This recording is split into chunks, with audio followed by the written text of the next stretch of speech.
Good morning, West Coast. Good afternoon, East Coast, and good evening, Europe.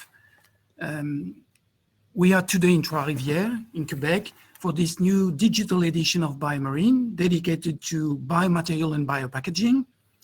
And I'd like to thank our partner Trois-Rivières, the city of Trois-Rivières, and its economic development agency, our sponsors, of course, and all of our attendees from over 30 countries, I guess. As you know, new biomaterial will play an essential role in the industry in the years to come, and they are totally compliant with the climate action and the reduction of CO2 emissions. Canada, Quebec, and Trois-Rivières are leading the way in this type of development in the blue bioeconomy. And so I'd like, immediately to give the floor to Simon Kennedy, is the Deputy Minister for Innovation, Science and Economic Development at the Federal Government of Canada. Simon, the floor is yours. And for the attendees, please put your mic on mute until we're going to start the session. Thank you. Thank you so much. And I apologize that I'm coming to you from my telephone. It's not the most ideal circumstances. So good afternoon or good morning, depending on where you are located. My name is Simon Kennedy. I'm the Deputy Minister of the Government of Canada's Department of Innovation, Science and Economic Development. Alors, bonjour ou bon après-midi, dépendant de votre location. Mon nom est Simon Kennedy et je suis le sous-ministre du ministère de l'Innovation, des Sciences et du Développement économique du gouvernement du Canada. I have the exciting opportunity to work with businesses, innovators, academics, and beyond to accelerate growth and innovation in our economy. And I'm very pleased to be here to take part in this event on sustainable biopackaging. And I would like to extend a warm welcome to all the event participants. I'd also like to offer my sincere thanks to BioMarine and Innovation et Développement économique Trois-Rivières for organizing and hosting today's event. Alors, j'aimerais également remercier sincèrement BioMarine et Innovation et Développement économique Trois-Rivières pour l'organisation et la tenue de l'activité aujourd'hui. The topic of today's events are timely as the world faces the daunting challenge of reducing plastic waste, achieving net zero emissions, and building a circular economy. Ces défis représentent également une formidable occasion pour le Canada. They also represent a big opportunity. This point was reinforced by the Resources of the Future Economic Strategy Table, which was launched by my ministry a few years ago. The strategy table argued that Canada is effectively positioned to become a leader in the bioeconomy and the production of biomaterials. We have a country that is rich in forest and marine resources and is well positioned to supply the world with the inputs and expertise required to innovate and commercialize novel biomaterials. It's fantastic to see how many of the companies you represent are building on Canada's legacy, commercializing circular business models and capturing new value from forestry and agricultural residuals.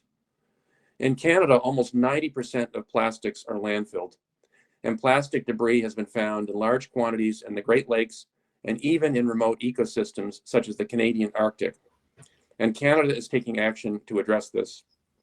At the 2018 G7 meeting in Charlevoix, Canada launched the Oceans Plastics Charter, which outlines actions to eradicate plastic pollution and recognizes the need for urgent action to address the impacts of marine litter. The charter has now been endorsed by 27 governments and more than 70 businesses and organizations worldwide. The government is also moving forward with single-use plastic regulations, which would prohibit the manufacture, import, and sale of 6 categories of single-use plastic manufactured items: checkout bags, cutlery, food service ware made from difficult to recycle plastics, ring carriers, stir sticks, and straws. Regulations are one way that governments can encourage biomaterial innovation, but as you all know, networks like BioMarine are so critical to attracting investment, pooling knowledge and resources, and collaborating on technological solutions. Alors, je vais répéter ça en français. La réglementation, évidemment, c'est un moyen pour les gouvernements d'encourager l'innovation dans le domaine des biomatériaux. Mais comme vous le savez tous, les réseaux comme BioMarine sont essentiels pour attirer les investissements, mettre en commun les connaissances et les ressources et collaborer à la recherche de solutions technologiques. While governments can play a role in supporting the bioresource sector, the path to a zero plastic waste economy must be driven by industry. The Government of Canada is also making investments to support the development of high-value bioproducts and promote market access for Canadian manufacturers. For example, the Strategic Innovation Fund, which my organization runs, was established to support innovation in high-potential economic sectors like the bioresource sector. The fund also houses the Government of Canada's Net Zero Accelerator Program, which provides support for projects that decarbonize our economic sectors and advance the development and deployment of clean technologies. And over the last year, the government has put $8 billion into that program, which we are now using to partner with industry. Through the Strategic Innovation Fund, the Government of Canada has invested in companies such as Domtar, which is developing high-quality biodegradable food packaging paper. The government is also supporting small and medium-sized companies innovating in the biopackaging sector. C'est dans cette optique qu'en 2020, Solutions Innovatrices Canada a lancé un concours mettant les entreprises au défi de proposer des innovations qui s'attaquent aux déchets plastiques. Through this initiative, for example, we have seen some great innovations in packaging materials with improved recyclability or biodegradability. For example, one of the winners of the Innovative Solutions Canada competition was a company that developed a graphene-reinforced recycled paper with high-performance properties that can be reused and replaced, and can replace single-use plastic products such as grocery bags. Much like BioMarine, the Government of Canada recognizes the importance of developing networks to boost collaboration and growth. In August of this year, for example, my organization invested in Natural Products Canada, which is a network that aims to accelerate the commercialization of natural products and technologies in Canada. And one of Natural Product Canada's areas of focus is in bioproducts, including bioplastics and compostable materials. Natural Product Canada's commercialization programs seek to make connections, provide advice, and address key challenges common to highly innovative and technical ventures. They've already helped to advance more than 800 Canadian natural product innovations. The ocean economy is another important sector of the Canadian economy and the global economy that has significant untapped potential. Et comme vous le savez tous, le Canada a une riche histoire maritime et possède le plus long littoral au monde et d'abondantes ressources marines. Canada has a rich maritime history. We have the world's longest coastline. The ocean's economy is significantly important for us as a country. And that's why our department helped to create Canada's Ocean Supercluster, which fosters a connected, sustainable ocean economy in Canada and is collaborating on the government's development of an ambitious blue economy strategy. And the Supercluster brings together governments, academics, researchers, and many companies in the ocean sector. The government is working hard alongside industry to seize the economic opportunities of our forest and marine sectors. Comme je dis en anglais, le gouvernement du Canada travaille avec ardeur à côté de l'industrie, pour saisir les possibilités économiques qu'offre le secteur forestier et marin. In closing, I can't overstate how important collaboration and dialogue is between industry, academia, and government to accelerate innovation in bioresources. And I would just say that we're very excited that organizations such as yours and companies that you represent are hard at work in these areas. They're desperately needed. We're here to collaborate, with the business sector and with those who are working in this area. And please keep working with us to overcome the barriers to innovation and to commercialize novel technologies that help to solve these important global problems. So again, I'll close. Thank you so much for inviting me today. You get to see me on my phone from my spare bedroom. I guess that's the nature of the pandemic, but it's an example of how technology and innovation can help to overcome barriers. So it was really great to join you virtually. All the best in your conversations, and good luck in all of your business efforts. Thanks again. Thank you so much, Simon. And without notice, I'm going to give the floor to Danielle. Danielle Silverman is the VP for Fund and Investment at Investment Quebec International. Simon, feel free, to log off. I know that you have a very busy agenda. We thank you very much, and let's have, more conversation in the future. And now, Danielle, the floor is yours. Thank you. Merci. Bonjour tout le monde. Hello, everybody. My name is Dan Silverman. I'm the Vice President of Foreign Direct Investment with Invest Quebec International, which is the primary economic development agency and financing corporation for the province of Quebec. I'm excited to welcome you all virtually here to Trois-Rivières, and I would like to thank the partners at the Trois-Rivières Economic Development Team, Mario and his team, for this opportunity. It's really a great platform for us to promote the expertise of the Trois-Rivières region, Quebec, University of Quebec at Trois-Rivières, InnoFiber, in terms of the cutting edge expertise in research cellulose-based products involving wood components, algae, marine algae, and other marine co-products. So the region really supports the development and is looking to become a world center of competence and expertise in the field of biomaterials and biopackaging. And our mandate here at Invest Quebec International is to support them. We're a team globally of about 1,000 people at Investissement Quebec. We have about 14 different vice presidencies, which offer services to small to mid-size and large businesses in terms of supporting innovation, supporting manufacturing innovation, research and development, and financing. I mentioned earlier we are the financing corporation for the province, meaning that we are a bank, so we do offer products and services in support of that. Mr. Kennedy mentioned the SIF program. We have another program called ASOR, which helps businesses that are looking to expand or further develop their R&D capabilities here in the province of Quebec to support that with loans, low interest, no interest, refundable, non-refundable loans. We also have a lot of R&D tax credits that come specifically into this sector, but I think more what you'll see is the academia partnerships that we can help foster and the development of these technologies that we can do in collaboration with our partners that we have here. My team's mandate, as is that of the IDIR Trois-Rivières, is to help support foreign businesses in expanding here, and that is anything from identifying opportunities, introductions into the ecosystem, financial support for these projects, but also making sure that you meet with folks such as IDIR Trois-Rivières and other partners in order to develop these academia, sectorial, or other collaborative opportunities. We're here to promote Quebec. We're here to promote Trois-Rivières as a collaborative research establishment, and specifically in the region. And I think part of the mandate that we can do here with our team of not just the people I have on foreign direct investment, but about the 400 people that are based here throughout Quebec within the regions are here to support you in identifying opportunities for you to continue to expand your business.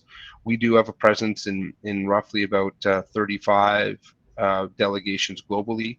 We have a team that once you've established here can help you export your products into new markets and identify opportunities to find distributors and partners abroad with having a presence here in Quebec. So essentially, our mandate here today is to welcome you to Trois-Rivières, welcome you to Quebec, and help you find the appropriate partners and opportunities here throughout our beautiful province, and really help make the world a better place, starting from here in Quebec. And we really appreciate your time at this event today. We thank BioMarine for their time and choosing Trois-Rivières. And if there's anything that we could do to help, please feel free to reach out to ourselves and the Trois-Rivières team at any point. Thank you very much. Thank you, Daniel. Thank you very much. And we do, because I know that Investment Quebec is very active, especially on the other side of the pond, and we have some tight connections, and the job you're doing is essential, for the development of Canada and Quebec. Thank you so much. Again, feel free, to stay, but I know that your time also is very important. So don't hesitate, if you have to do something else.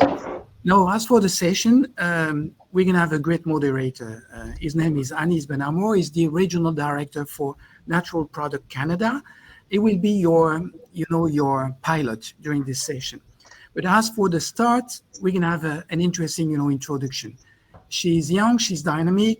She's done, something that is complicated, to launch, this company in a field where there's a huge competition. Aisha is the CEO of Solublue, and she will tell you about, the importance of seaweed innovative polymers to change the way we're dealing with food packaging. So Aisha, the floor is yours, and after we're going to pass it, to Anis to start really the session. Thank you. Thanks very much. Can you all hear me? Okay. Great.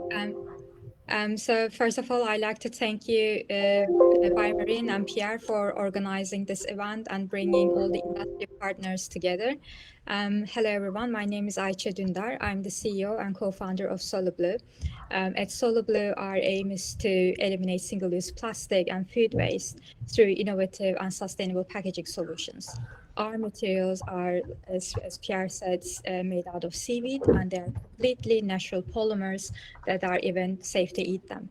We have developed a portfolio of novel material solutions with 3 international patents pending on them. We can make flexible films or structural containers that looks just like plastic. They are lightweight, they are completely transparent, just like this.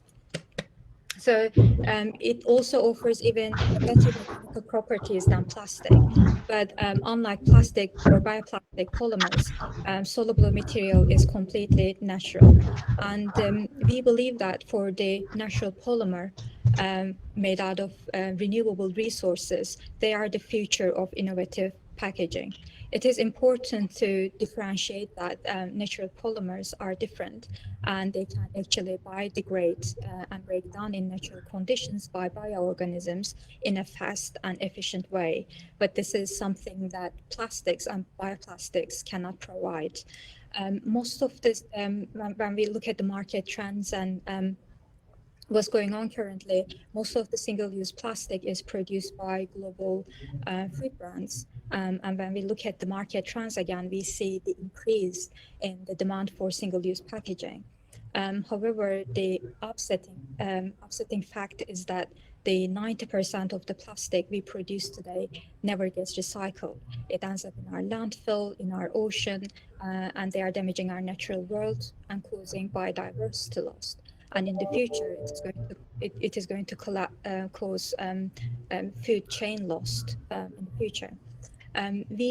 It doesn't mean that we don't need packaging and we need to eliminate packaging use altogether. We do need packaging to protect and preserve food.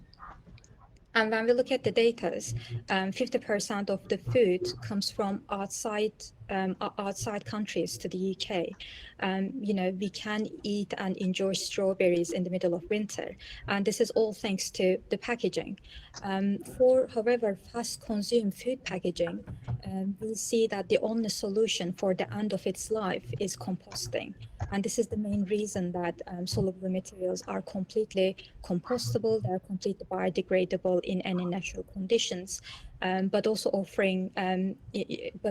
eliminates any negative effects that plastic packaging is causing to our environment. And the other issue that with the food packaging, we grow enough food to feed everyone on the planet, but we are wasting 1/3 of it. Food waste is one of the biggest causes of greenhouse gas emissions. It is responsible for the 11% of these gases. And when we throw away our food waste into landfills and when we don't compost it, we are also devaluing our soil and damaging our soil health. And we can tackle these problems with innovative packaging solutions. And we can't rely on plastic to reduce our food waste because we know that it is not working in the food system. So with our material solution, we don't need to, for example, separate from food and its packaging. Both food and its packed container can be placed in the food waste bin. And in this way, everything can be collected and everything can be composted. So with this type of compostable solutions, fast biodegradation, degradable alternatives, we don't need to ask for consumer to change their behavior, so they can carry on with their convenient style of living. SoloBlue material, as I said, it's a natural polymer made out of seaweed. It also offers unique properties that plastic cannot provide. Our material, for example, keep food dry and free from mold, which means that we can actually extend shelf life of fresh food. For example, in our lab test, we can show that we extended shelf life of raspberries without even the need of refrigeration. We had even more exciting results with cheese. I have an example here. And this is the cheese sample that remained mold-free for more than 2 years, and this cheese sample is still edible.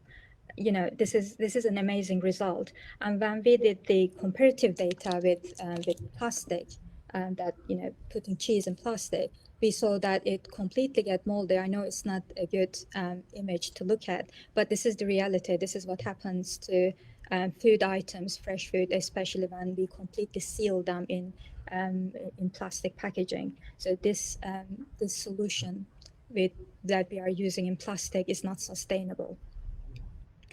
Therefore, it's important for our packagings to circular life cycle solutions that we can't afford to waste food. We can't afford to throw away our packaging into our landfills. So our material solution, Soluble, is completely compostable between 10 to 12 weeks in your home garden or your food waste collection bins. So the current challenge that we are facing is the lack of food waste collection infrastructure. But the governments are doing a lot with that, because what was happening in the food waste collection is, it's not enough. So there needs to be food waste collections. There needs to be increased of, composting our food waste. But the UK government, for example, commissioned that the food waste collection in the UK is going to be mandatory by 2023. And also because we are using seaweed as a raw material, it captures carbon as it grows. And when we compost our material with the food waste, it creates carbon sink. Soluble materials is also digestible, which means that it is edible by marine life or even by humans.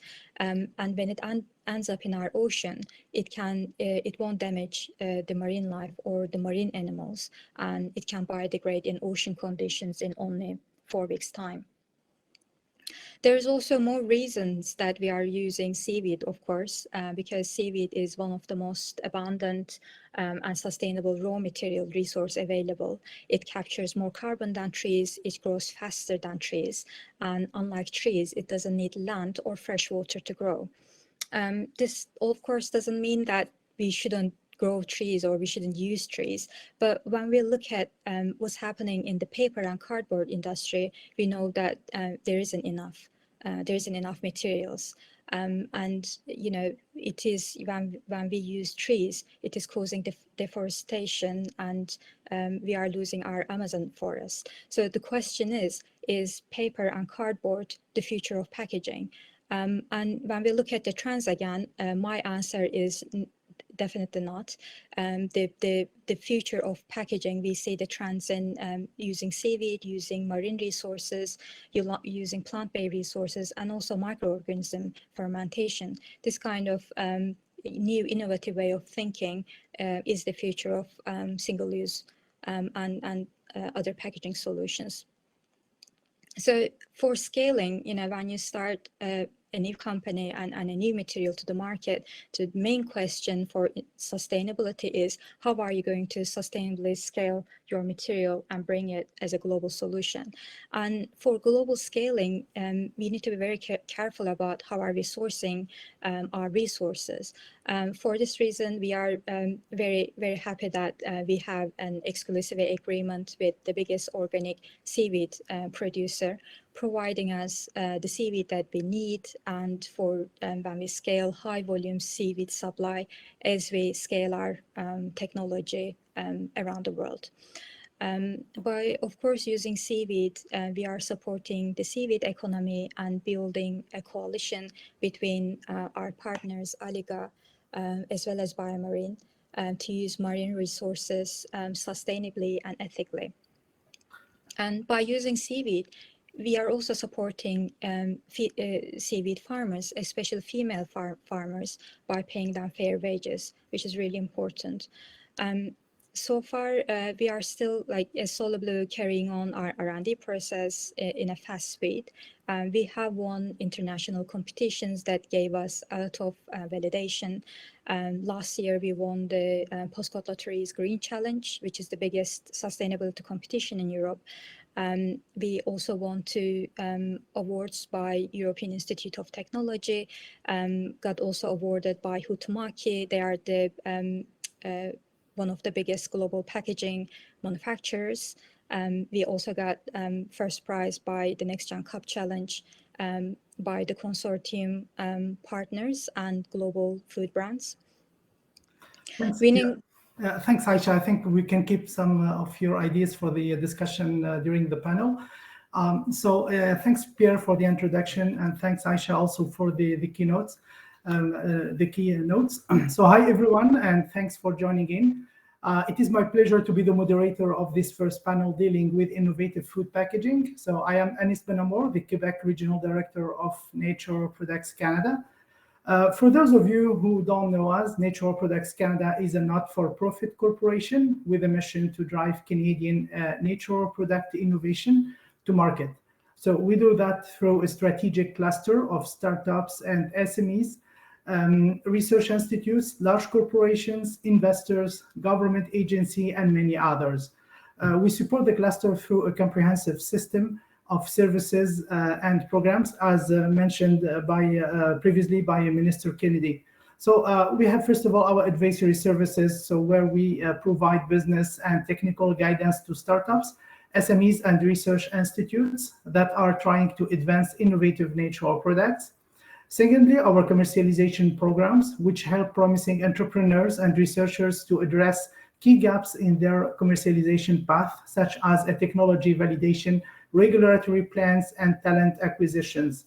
Number three, the Innovation Hub, which is our main platform for connecting high potential innovations with investors and corporate partners. That includes also things like our virtual pitch events and personalized introductions. Number four, which is our cluster buildings. These are activities that bring diverse stakeholders together around a common opportunity or a challenge, like, for example, the sustainable packaging example for you. And last but not least, our investment fund, which allows us to partner with other investors to develop and de-risk opportunities. We are always happy to talk about Canada's innovative natural products. If you have questions, please feel free to contact me directly after the BioMarine event. Without too much delay, let's get to the heart of the discussion panel. I am delighted to welcome our expert. As you heard, Aisha Dundar, the CEO of Solublue, based in UK. Of course, Aisha, you are invited to participate to the discussions. And also I will welcome our three other panelists. First of all, Frank Lehmann, Vice President, Corporate Venturing and Open Innovation at Amcor, based in Switzerland.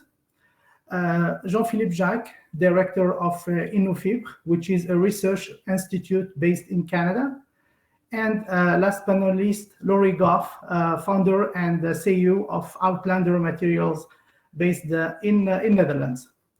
Welcome everybody, and let's start perhaps with the first question.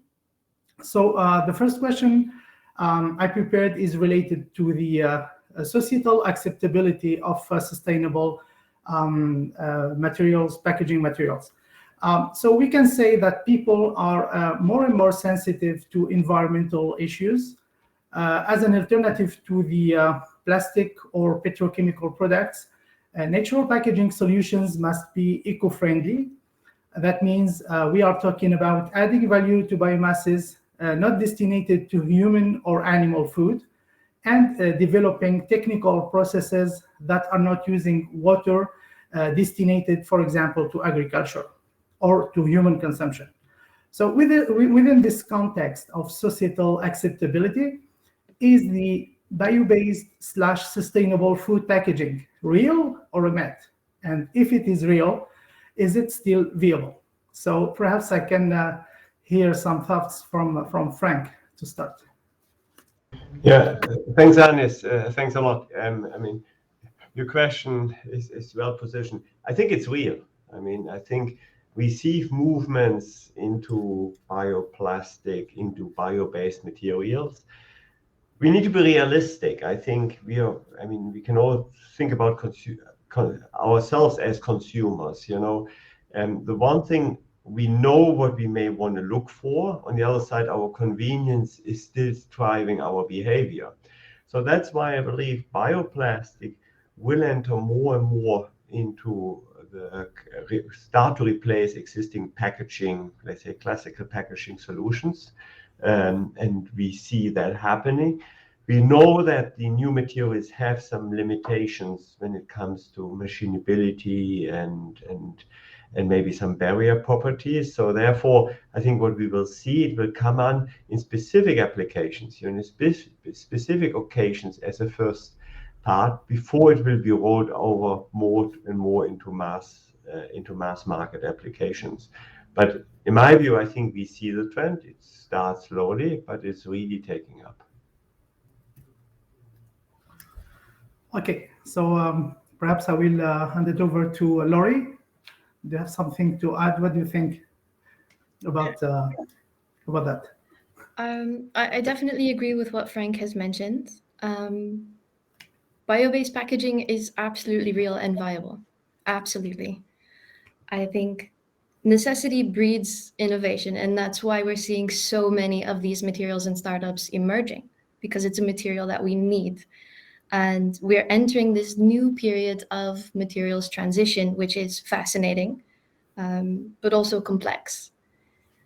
And I suppose something that we should consider is first where we're standing and what we're comparing everything against. Like plastics, of course, have been around since the 1800s and then mass produced since the 1950s. So billions in financing behind this, 70 plus years of innovation. It's integrated and supported by nearly every business globally. And so the volume is nearly endless. It's super cheap, and it's still not a perfect material, and it has an exceptionally high true cost. By comparison, we are holding this expectation to startups that have maybe a few people, a few thousand euros behind, and maybe a few years of innovation. And we hold this expectation that they can produce a material that is outstanding, is a fully drop-in, completely similar functionality to plastics, same volume capacity, completely sustainable. There's no downsides allowed, but also at this exact same or slightly above price point. And I think if we don't keep that expectation awareness, we'll be expecting that these kinds of materials and startups are only allowed to start once they're at completion, and that will cause a stagnation for all of us. It's not to say that there's not obstacles. There are, of course, but with all the stakeholders, so ourselves as consumers, the companies producing and packaging their products, the end-of-life, so recyclers and composters, and governments, both really want and desire this material. Absolutely. Mm-hmm. Yeah, so Aisha, I think the question is very trivial for you. The innovative food packaging based on seaweed is a reality for you.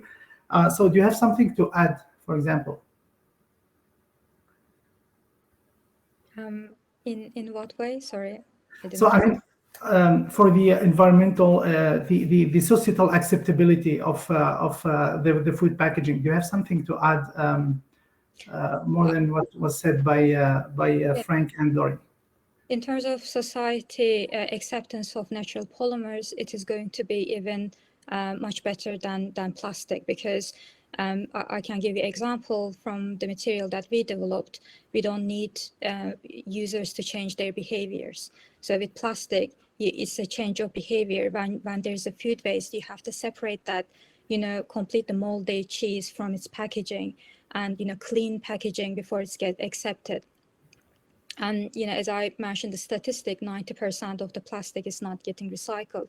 So it's not working from consumer end, it's not working for the industry end. So on the other hand, the biomaterials, they don't need consumer behavior change. They can easily accept it when there's a food waste, when there is, because in the future, the food waste collection is going to be necessary around the world, because what's happening in food waste and the causing to our environment is not sustainable.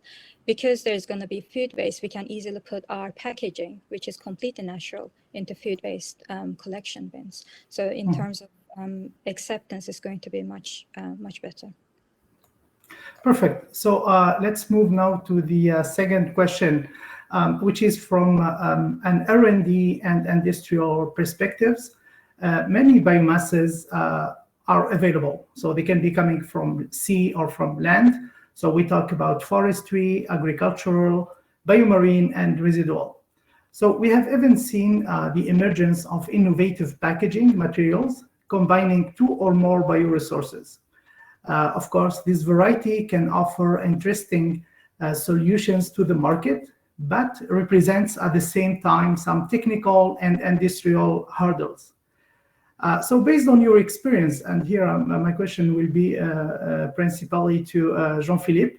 So how can academic and industrial partners work together to bring to the market natural, innovative, and sustainable packaging solutions? Well, thank you, Anis, for the question. I will do a quick connect with your first question about the bio-based packaging. So like Larry says, it's absolutely real. So there is a lot of opportunity for the bio-based packaging. And for example, Paul, if you're thinking about the pulp and paper industry, it's a very interesting process to develop bio-based product.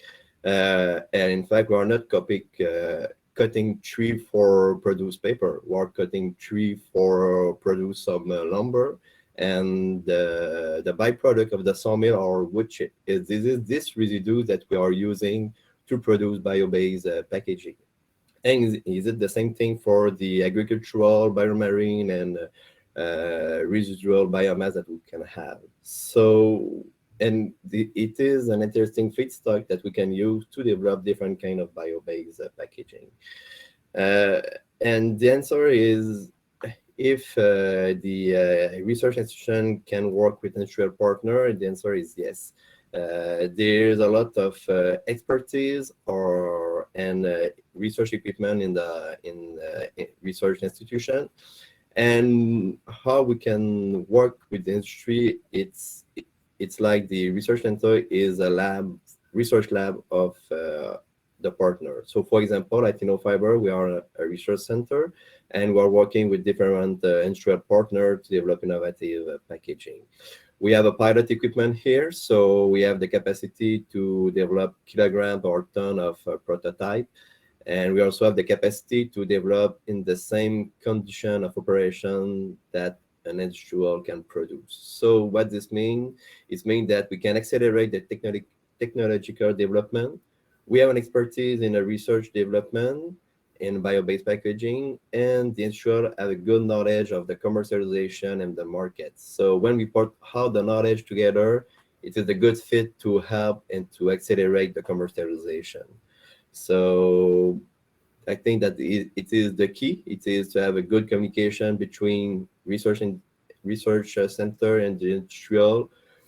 At the beginning of the partnership, it is really important to know what is the needs, what is the target of the cost, and what is the market. So like this, the research center can work and help the industry for the innovative development. Excellent. So can I hear perhaps your thoughts from the industrial perspective? So perhaps Frank, is Amcor developing some new materials or open to develop new materials within the academic support? Oh, you are on mute. Yes, for sure. I mean, this is what we are looking for.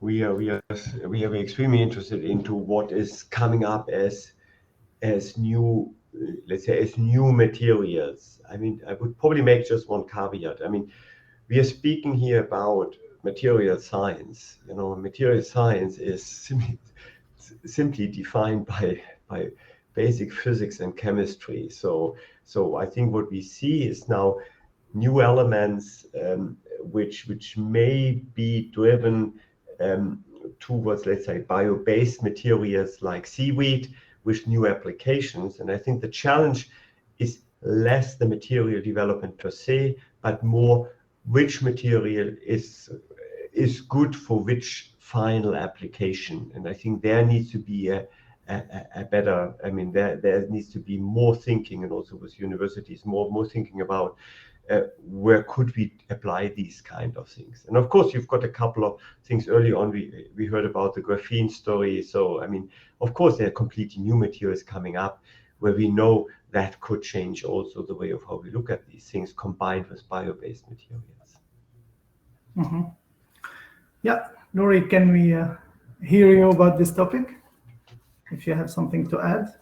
I don't think I can add anything to what's been said. I think they were really beautiful answers.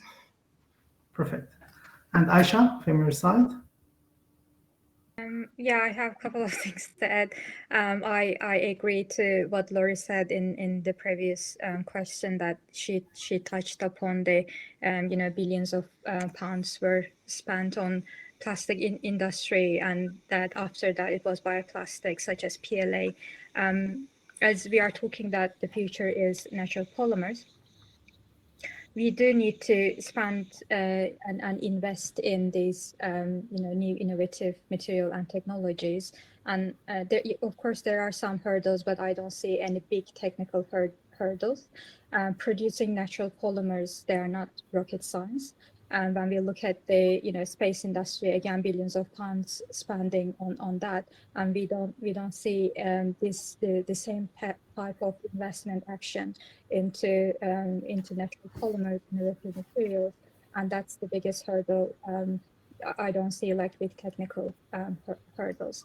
And when we, because packaging is not as sexy as building a rocket maybe, but when we invest in packaging, when we invest in natural polymers, we invest in our agriculture, we invest in our soil, we invest in our food waste. So there's a lot of things that packaging is connected that we can tackle on by just focus on sustainable materials and the future of innovative materials.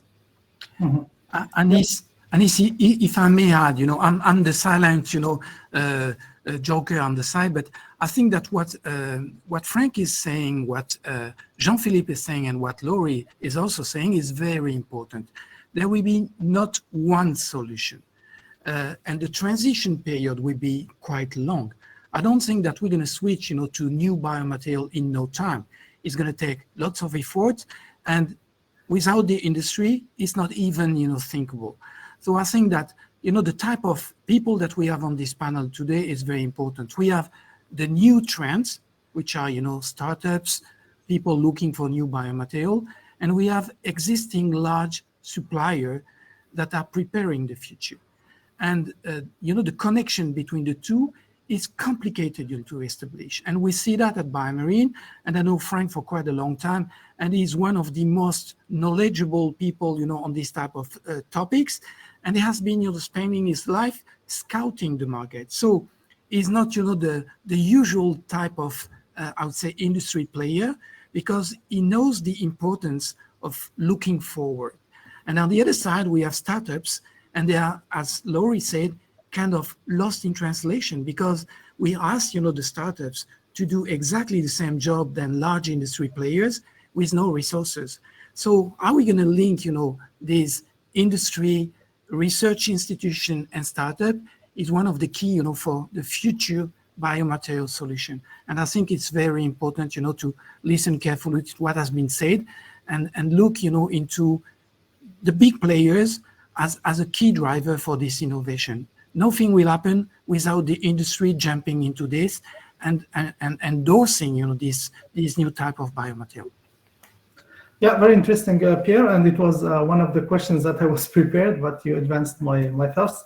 So yeah, let's move now to the next question, which is related to the technical aspect. So there is a noticeable trend in R&D facilities or startups of developing innovative packaging at the lab scale. So can you tell us more about their scalability, which is a very important aspect in the process of development of these innovative food packagings? So let's start perhaps with Jean-Philippe, as you have a pilot scale equipment. I can have some answers. So, well, basically, at InnoFiber, we're doing applied research. So it is really important to do fundamental research with the university, but I think it is also important if you want to accelerate the development to do at the same time apply research to see how can we reproduce the development in a lab scale. And when I mean a lab scale, it's maybe 1/10 of an industrial scale.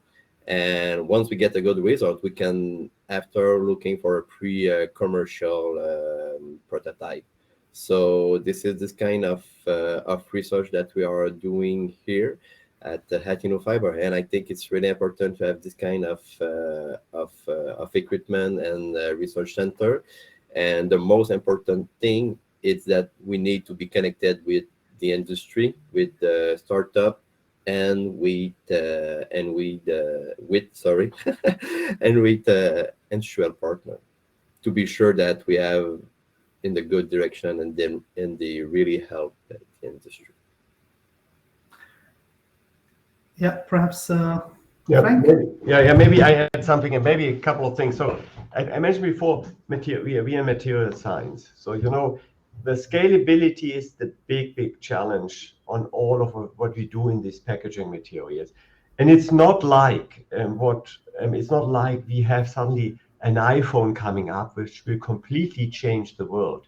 It's a more smaller step, you know. And my advice more here, and maybe my ask for startups is more, it's are you thinking far enough about potential market entry applications? You know, Aisha showed the cheese application, which is extremely interesting, for example.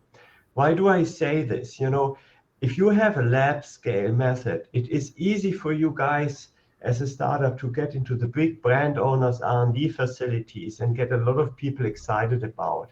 But that brings you not on the market. That brings you in principle to prototyping in the whole thing. Because the scalability, before you have one of these high performing packaging, like a chips bag or a snack bag being replaced, these materials are extremely efficient and they are getting printed at speeds like 100 meters per minute. You know, this is where you're benchmarking off. So trying to take the big bucks and trying to change this is nearly impossible. But starting slow, starting small. I mean, to give an example, 5 years ago we had these meat alternatives starting, or 10 years ago, whenever it started. But 10 years ago, nobody would ever think about that in North America you would start to eat non-meat based burgers. So think about the packaging of these meat alternatives. I mean, these are the brands who have intrinsically the sustainability topic. They have the cost structure, they have the price points, they have everything. This is where the entry points, for example, come for new packaging solutions. So I think the entry and the scalability is not about to get on the big current running machines, but to build a new market with a clear new way of using packaging. And I think this is what, and then I'm closing this, but it's more an ask. This is what I'm still lacking when I'm speaking with startups, is this additional thinking about the end user application. Not saying you have an old film, I come with a new film and it's better for the environment. I don't think that will help us to scale. It's the final application, what to do with your material. And I think Aisha just showed, for example, an interesting application today. Yeah, perhaps Aisha, if you can forward your thoughts on that. Sure. I agree to all of the participants in the in this question that they answered really well. They all have a point. From my perspective as a startup, so we actually think about the future applications. So that is the core of what innovation means. Innovation is thinking about future problems, not current problems. So when we look at this, packaging applications that we see today, which is thousands of different type of plastics, thousands of different type of materials out there, that is super high performance, that is allowing people to be like having convenience on the go type of materials. But we have to start from somewhere. So as a startup, we can't make thousands of different materials. We need to start with something. And what we are saying is that there is a potential. We know that customers are asking for better materials and sustainable materials. So in the future, we are going to develop these high performance materials as well. And we are going to come up with better and more sustainable solutions than what is existing today. So that is the future focus and innovation focus for us. And in terms of scaling, the other aspect that we need to talk about is the sourcing the raw material. So how can we, when we look at these big global brands, one of them is using 10 billions of units of plastic packaging for one application. So how can a new natural polymer packaging can replace that? What is the impact on our environment, and is there enough raw material for the scaling? And for seaweed, we believe that there is enough seaweed. So we need to look at how renewable the sourcing is, and what is the impact to our environment as well. Mhm. And Laurie, if you can, if you have something to add. Yeah, first, the hard part. It's hard to be on a panel when you agree with everything that people are saying. It would be much easier if we had terribly different opinions. Yes, so it's the fantastic question, right? Scalability is the question. If we make this amazing material, but it's not scalable, then it's essentially useless and we have to scrap it and try again. But that trying must take place, because without the risk, there's no advancement, there's nothing new. But it's definitely the responsibility of these new materials, like companies like the Outlanders and the SoluBlues of the world, to take this scalability into the entire design thinking from the moment of conception. So we also think about, how do we source these materials? Is there enough out there to meet this end volume? And what's the impact that that's going to have, positively or negatively? And what could we do in either scenario? Then we also think, okay, how do we make this functional? How do we fit this in, not only as a functional as the material, but functional in usability? Can it fit within existing production infrastructure? Is it a large obstacle for these players to take over? What kind of changes need to be made, not only on this purchasing of the price of the material itself, but in the switching of the machines, the testing it, the life cycle tests? How does it influence their distribution centers, their clients? How do their clients interact with the foil at the end? Will the materials be confused and put into the wrong end of life scenario in place A versus place B, since you have all of these different factors handling around? And we try to keep this in mind and develop with it by keeping interactive conversations with as many of the stakeholders as quickly as possible. So we talk with the huge internationals, as well as the more innovative companies like the alternative meats and more sustainable foods. And then we do a bit of a matching. So here are these are the specs that my material inherently has at this moment. Where does that match? And then how can we also develop this further in the future so that we can make a wider variety? Much like Aisha said, we need to start somewhere. So the minimal viable product that can have the best impact and fit within the infrastructure with as minimal obstacles as soon as possible, I think is an appropriate strategy moving forward. But I mean, we can ask the question differently. Is there any available tools today that help industry to de-risk the scalability? So, I mean, for example, tools like modeling or that can perhaps help to reduce the risk? Or is it really the classic way of doing things from the lab scale to the pilot scale or commercial scale? A lot of trial and error. So maybe Frank has an awareness of some secret modeling that I would like to know about. I'm not fully. I mean, there's some models available, but I think a few things we need to be realistic when you have a new material.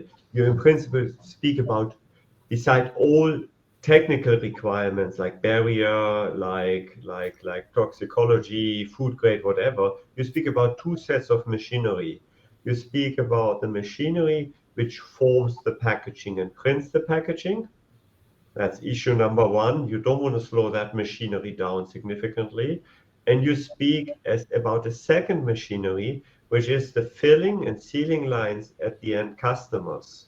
So also here, you don't want to slow. You don't want to be in a situation where suddenly a beverage company can only do half of the bottles per hour with a new material. Nobody sets a second factory close to it, because all of these assets run at 80, 90% utilization. I think this is where it comes from. So therefore, you need to think through what are the new packaging, and when you think about scale up, what are the new packaging solutions where you may start to develop a completely set of new machineries in order to use this material. So I think this is where it's a bit too shortly jumped, thinking, oh, I have all that installed base, and the only thing I need to change is the material, and then I'm in sustainability heaven. I don't think that will happen. It's about thinking about every little step along the value chain.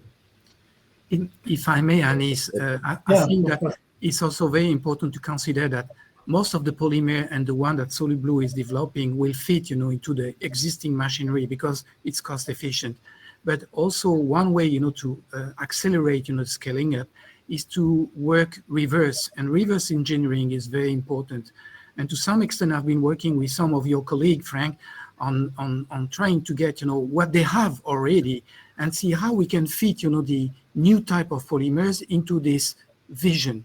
And so the reverse engineering is very essential, for this type of new production. And what Solid Blue is working currently on is to try to optimize, the initial polymer based on the final requirement. Does it fit, the injection molding? Yes. And for what reason? Bam. And we have to go step by step back to the initial polymer and back to the seaweed that is into the sea and see if it's fitting, the final requirement. So this is very important. And I think that in the future, there will be no one direction. I totally agree with you, Frank, when you say we need to look, for new niches and new type of material. And this is something we're doing with a famous, a hamburger brand.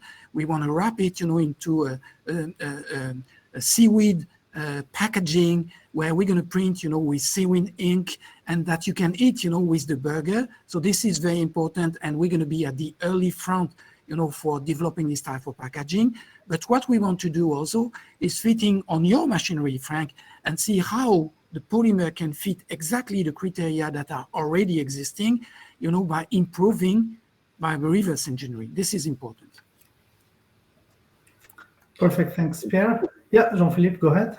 Maybe if I can add some information. So we're talking about the technological issues, but I think that we also have to think about the commercialization issues. So how we going to fit the bio-based process in an industrial process? What about the supply chain? So we're talking about the bio-based feedstock. So yeah, that's my next question, actually.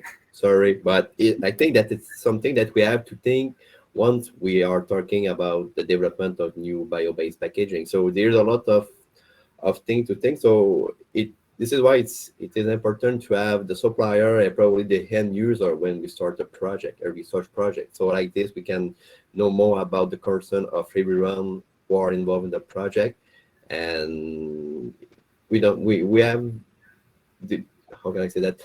The integration of the new bio-based project in a chain of production is really important, and often it is a part that is not necessarily involved or that are looking at the beginning of a project. Mm-hmm. Yeah, so thanks, Jean-Philippe. That helped me to introduce my next question, which is the variety of bioresources involve local and regional new value chains of food packaging. So if we talk, for example, for a specific packaging, are we still talking about a standardized solution or many unique solutions? So that rejoin what Pierre said at the beginning, and how can these variabilities impact the current business model of packers like Amcor, for example? So as you mentioned Amcor, I probably start quickly. I mean, yes, I mean, there will be different materials coming up. Ultimately, you would have a standardized set of materials. I mean, as a startup, what you want is a standardized set because you want to be able to serve the different competitors. I mean, when it comes to film manufacturing or to any other kind of things, I think this ultimately we will get to. But when you think about packaging and the packaging industry per se, it's extremely fragmented. You know, you can have high-end snack bags, you can have bread bags, you can have things where you just cover something short term in food, you have fresh, you have fruits, you have vegetables. I think the point is more about what kind of categories you're of specific applications you're serving for. And then you have short shelf life, cold chain, frozen, chilled, long shelf life, dry products, wet products, liquid products. So I think this is where I believe you probably can cluster that, and you probably end up with a set of specific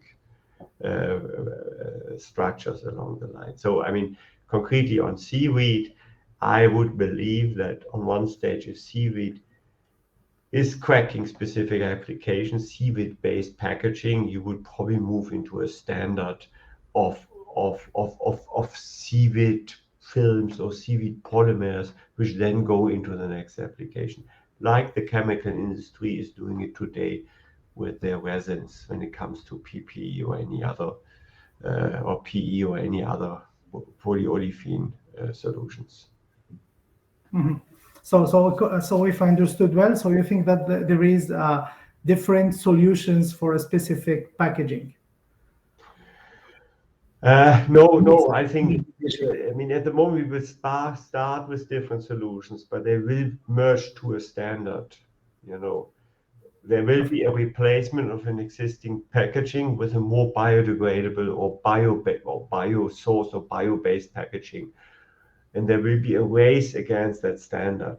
We have seen this in the past in electronics. We have seen this in the past in other applications when it came to standard. But there will be, and I think it's important for the guys who work on new materials, you want to set the standard ultimately with one or the other materials. Yeah. Mm-hmm. Laurie, perhaps have you something to add? I think it's a complex question, and I see both a standardization and a flexibility of consistently new sets of materials and new ways of those materials entering a packaging. We'll probably have a set of bio-based alternatives that sort of supplement what's currently there and fit the new standards. But I think along that, so maybe it's branching out or happening in parallel, I'm not sure, that we're also going to develop completely new packaging systems altogether that we don't even know what they look like. And maybe our entire food system is wildly different in 35 years, and we can't even imagine what that's going to be. Maybe there's no packaging at all in 2060, who knows? This is not a great answer. It's going to be the Wild West at the same time, maybe. I think it's all possible. Yeah, Aisha, any thoughts? Sure. My thoughts on that is like Frank said, there is not going to be one solution that fits all of the food applications. You know, packaging for biscuit is different than bread. It's different than, you know, fresh food. So it is they are all optimized. They are all specified for certain applications, highly engineered and work really well. But what is not working well in our food system that we see is fresh food. So when we wrap fresh food in plastic packaging, we see condensation. We see that, you know, items like perishable items that are degrading much faster than in any natural conditions. So as I said, you know, it doesn't mean that we don't need packaging. We do need packaging to have all this kind of benefits that we are having today, all the convenience. But for fresh food, plastic is not working. And there is the other aspect, in my opinion, in couple of years ago, there is this BPA scandal in the plastic. BPA is basically this toxic chemical leaching from plastic to food sources. So it was a big scandal in packaging manufacturers and food producers as well. that this chemical leached from plastic is causing all sorts of health problems and cancer problems to people. But if we are making packaging from natural polymers, we are not going to have this kind of implements on our health. To give example from our material, it is made out of food grade ingredients that even if you consume, it won't cause any problem to your digestive system. So there are definitely a lot of benefits that we are going to see by using natural polymers in that sense. Mhm. Jean-Philippe, do you have something to add? Well, in fact, I don't think that there is only one solution for packaging, but we have to remember why we are talking about the bio-based packaging. So I think that at first we want to reduce tons of trash and the packaging or single-use plastic that we are using, and they go to the landfill. So one way that we can do to reduce the ton of trash, we can talking about the compostability or the recyclability of the packaging. So there is presently some standardization about the recyclability and the compostability of a packaging. So maybe it could be some standardization that we can use, and we have to keep in mind where we develop bio-based packaging. Mhm. And if you're talking about the recyclability, this means that we can use once we use the packaging, we can reuse it for another packaging or maybe for another bio-based product. Mhm, mhm. Okay, thank you. So my next question will be related to value chains. So the establishment of a regional value chain of sustainable packaging products requires a lot of upstream actions. So we are talking about staff training, supply security, pre-treatment of biomass, R&D, research, scale up of processes, engineering, capital raising, life cycle analysis, and so on. So it's really a very multidisciplinary product development. So according to you, who will have to oversee all of this? Who has to take the lead in that? And what measures should be considered to obtain agile and viable value chains?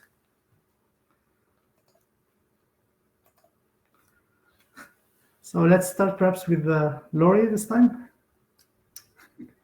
All right. I think no one is going to be in charge of this. Like it won't be a linear situation that won't work, but instead something of a round table, and there's no start to a circle. My guess is that it will be the industry, so businesses that take the first initiative, and then that causes an interaction that we all will need to work, collaboratively, interacting with each different node, somewhat all at the same time, taking responsibility in our respective areas, but always having a bit of influence within one another's sphere, because none of us can do any part of this alone. I think that, how do I even go this? Some of the aspects from, like how do we start to pay for all of this? Because there's a considerable amount of work that some of the carbon taxes, plastic taxes, or the ban, so paying through the negative externality charges can somewhat fund this. So the LCAs or the extra work needed to provide the implementation or the development together. Certainly the re-education chain, the training, the awareness, like how to work with the recyclability and the composting system so that we can clear out some of the issues that are lying within that system, and then that easing up some of the tension in the rest of the chain. So if we have this clear system of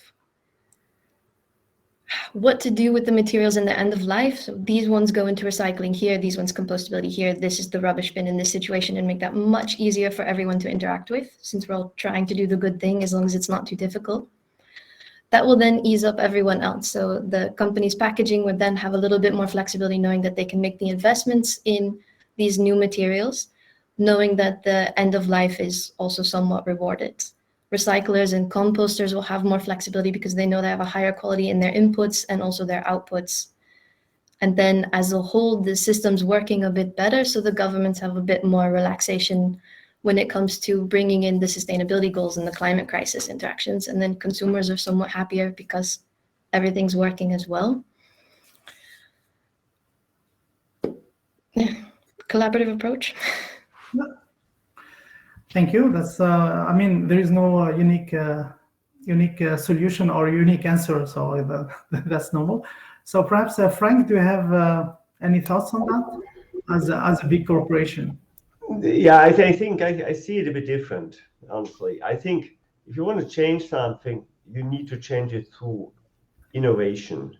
You know, if we believe that currently we have a lack of innovation, and we hope that we have some sort of controlling mechanisms which make something which doesn't work fitting, I think at least how most of our societies currently work, it will not happen. So we need to think through, we need to come with something which is more innovative. And I believe it's not the upstream value chain which is the issue. And Lori, you mentioned that it's the downstream. Let's start with the end. Where do we want this specific packaging to end up? I mean, I'm living here in Switzerland. Everything goes to incineration. So we can debate about the CO2 footprint of incineration, yes or no.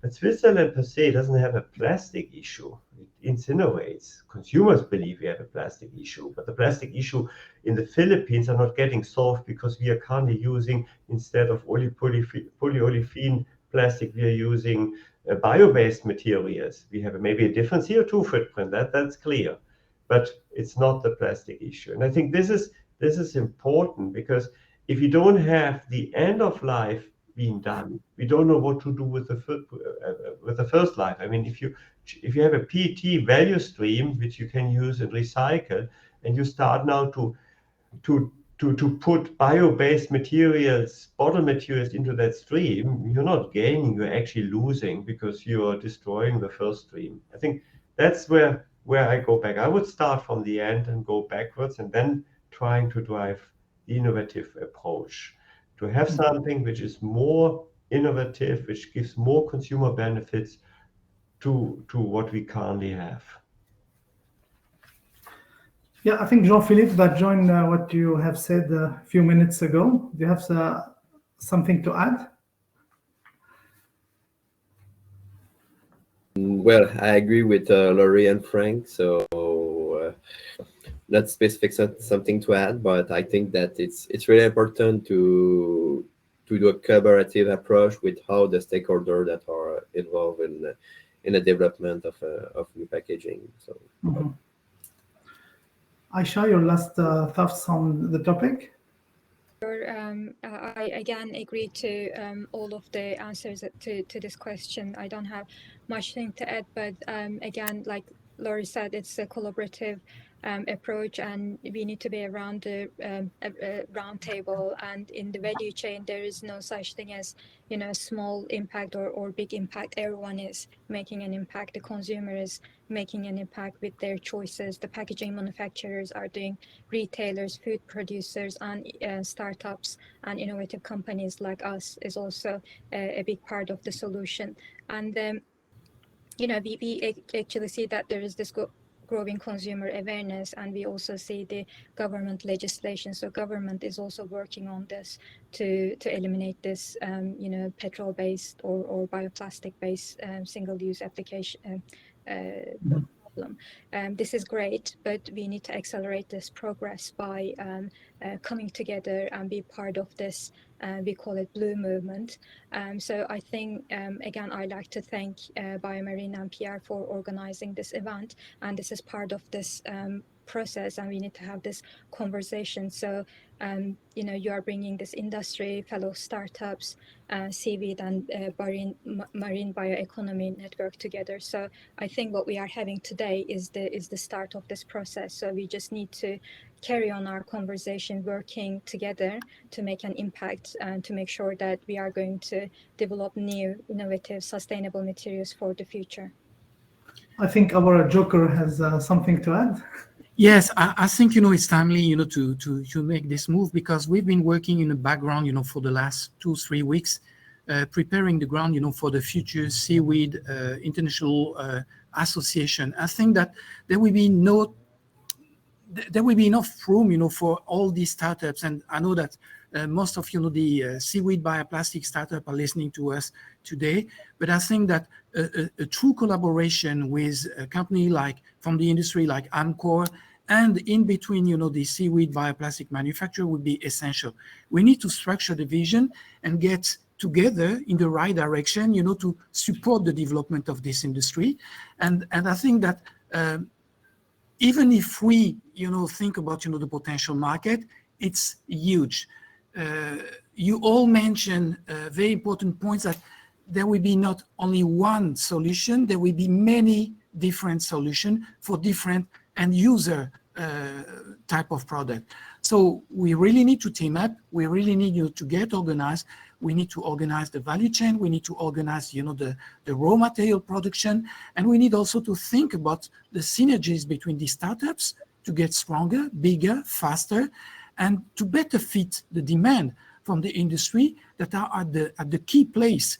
If you talk to Amcor, it's not because it's cool to talk to Frank and he's a very knowledgeable guy, but it's because Amcor, have been serving this industry for years, and they know exactly what their clients are asking.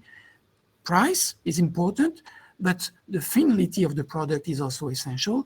And nothing will happen if we go in our own direction, being a small companies. So I invite you, maybe to think about this. I will send an invitation to all of you, and we need, to start thinking, working together, for the best of this alternative biopolymer industry. Yeah, thanks, Pierre. So that's a great introduction to my next question. So I will talk more about the consumer perspective here. So the first one, how does a consumer know they can trust that packaging labeled as eco-friendly really is? And is there a standardization? So perhaps Frank, as your... I mean, this goes a bit to my heart here. I think you raised a big point. I mean, who is able to set the standard?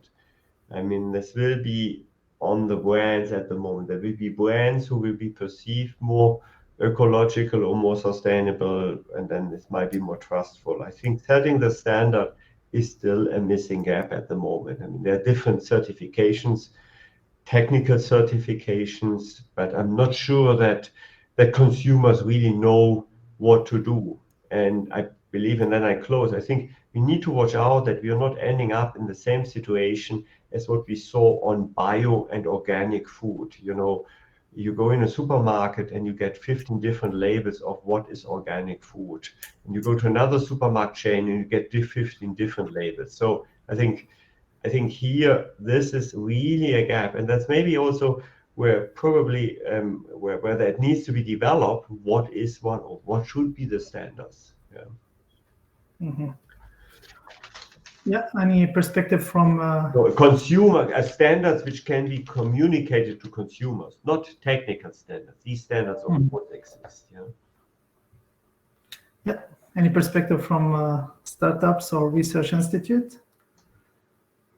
I can add on that, if that's okay. Yeah, of course.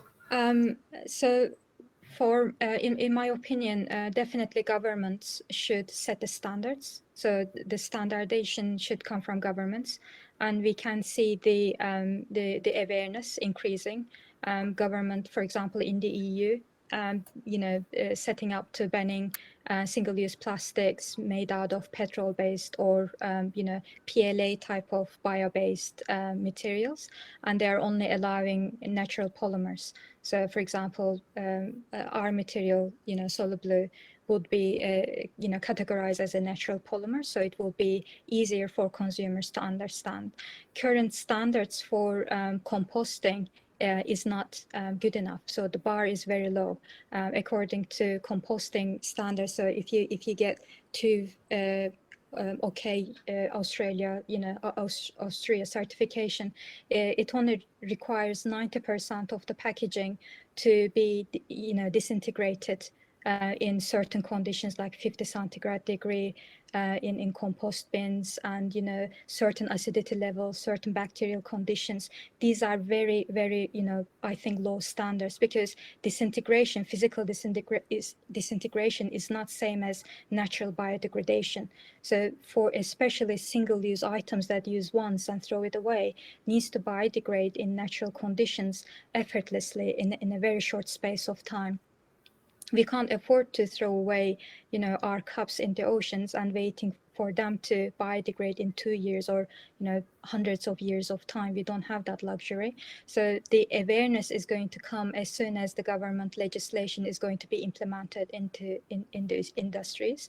The reason that it is taking time, that there is still lots of, bio-based, they are claiming green, polymers out there, is because industry needs to catch up. We can't just close down factories immediately and start making, natural polymers. It is going to take time to bringing our natural and innovative solutions to the market, and government is, waiting for that to happen, as well as the industries waiting for that to happen. So as long as we have that infrastructure, it is going to be much more clearer for consumers to accept and understand the difference. Mm-hmm. Any additional thoughts from Laurie or Jean-Philippe? I agree a lot with what Frank and Aisha just mentioned. I would only add, maybe I would go for a slightly radical approach in that we should somewhat wipe the slate clean, because the standards we have right now are exceptionally confusing. AS number set of 4 to 8 numbers, E and something else. Just like Frank mentioned, you have all of these different labels in bio-based food that's also happening in the packaging, and it's just too confusing. Already people have almost no idea what's the difference between biodegradable, compostable, industrial, home, or naturally bioplastic versus bio-based, what's degradable. That we should wipe it clean. Everyone come together, so businesses, corporates, companies making it, regular consumers who have no education whatsoever, so that we can develop what do these, a standardized definition of each of these terms, and then an exceptionally easy to read image for each classification, and move forward from there. Mm-hmm. Okay, so I will, we still have like a few minutes, but I will tackle here a sensitive point. It's related to the cost, to the price. So are consumers willing to pay more for eco-friendly packaging? Should they have to?